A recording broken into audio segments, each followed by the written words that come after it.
Саған айтқан домбыраны да бітіріп қалдым.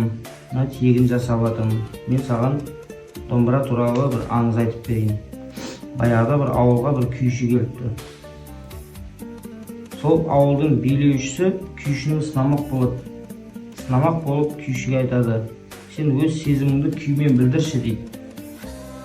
Күйші бірінші көңілді күй тартады, одан мұңлы күй тартады, одан үміт сыйлайтын күй тартады. Халықтың бәрі қошеметіне ие болып, жаңағы күйшінің шеберлігіне тәнті болады барлығы. Жаңағы билеуші айтады: сен өз сезіміңді күймен жеткізе алдың. Риза болады жаңағы билеуші күйшіге. Содан бері домбыра халықтың қуанышы мен қайғысын, тағдыры мен тарихын жеткізетін киелі аспап деп атайды домбырамызды.